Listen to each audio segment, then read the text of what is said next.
It happened in a single, breathless instant, a moment so quiet, yet so powerful, it sent tremors through the entire tennis world.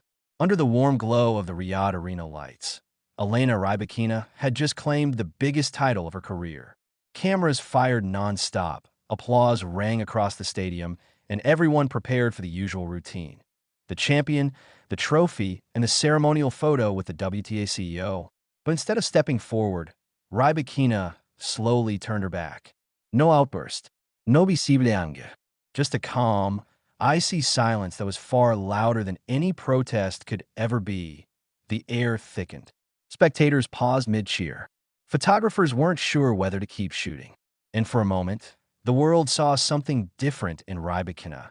A glimpse of a woman pushed past her limits, someone carrying months of frustration behind her usually composed expression. She wasn't being arrogant. She wasn't being disrespectful. This was the quiet exhaustion of someone who had been patient for far too long. The commentators whispered nervously.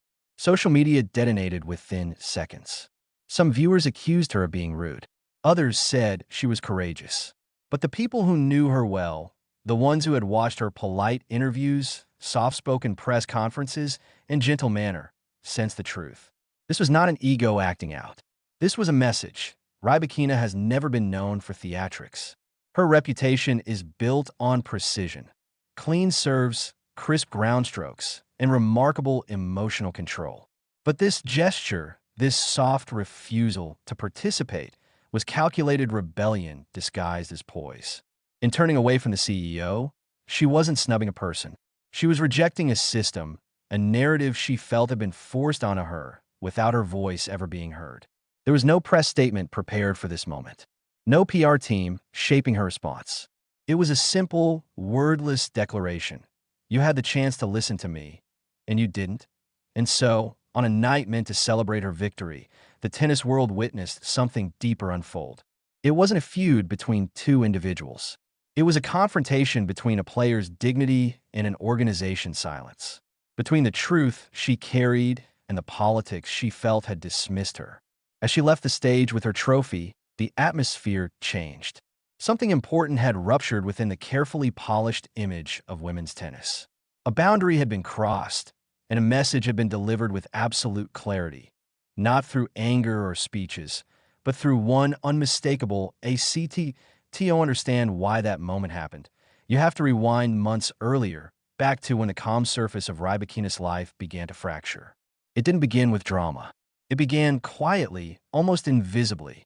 Her longtime coach, Stefano Vukov, the man who had guided her journey from a disciplined young talent to a Wimbledon champion, suddenly found himself engulfed in controversy. The WTA suspended him after allegations of verbal abuse. Social media replayed harsh clips.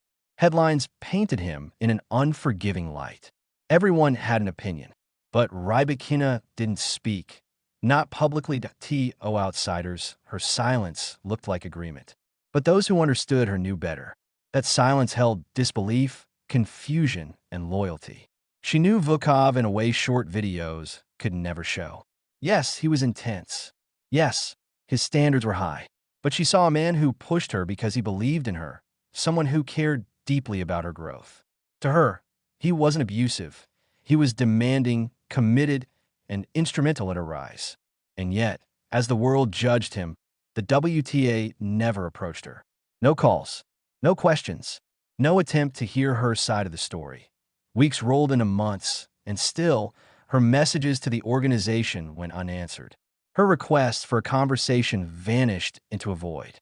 And that silence, the one she would later use on the trophy stage, started to grow inside her. Behind her calm expressions during matches and interviews, beneath her usual composure, something hardened.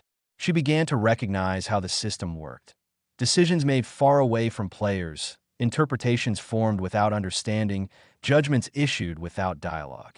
Imagine trying to train every day, trying to focus on your movement and timing, while knowing the person who built your entire career had been cast aside without a chance to defend himself. That kind of weight doesn't just distract you. It changes you. Public interest faded, as it always does. But she carried the wound. Every tournament win felt slightly colder. Every handshake with officials reminded her of the unanswered questions. And fans who asked about her coach received only a small smile and the careful words, "We'll see." That was all she could offer, because the people who should have been listening weren't. So when the appeal process finally opened months later, she didn't hesitate. She stood by her coach. She submitted her evidence. She fought for fairness. In doing so, she wasn't only defending Vukov, she was defending her own integrity, her right to be heard, her belief that justice shouldn't be one-sided. It was a quiet battle, fought mostly behind closed doors. But anyone who looked closely could see something burning in her eyes. She rarely raises her voice, but her determination spoke louder than any speech. By August, her persistence paid off. The ban was lifted. Vukov returned to her team. Their reunion at the U.S. Open was emotional in a way cameras couldn't fully capture. It wasn't just the return of a coach. It was the restoration of trust, of partnership, of balance. When she told reporters, good communication, her smile said everything she couldn't openly express. And so, that night in Riyadh, when the WTA stepped forward expecting a routine picture and Rybakina quietly turned away, it wasn't sudden. It wasn't impulsive. It was the final chapter of a story written over months of silence, frustration, and unanswered pleas. She chose the only language guaranteed to make the world listen: silence. Controlled, purposeful, unforgettable, because for Elena Rybakina, that trophy wasn't the important part. Being heard was.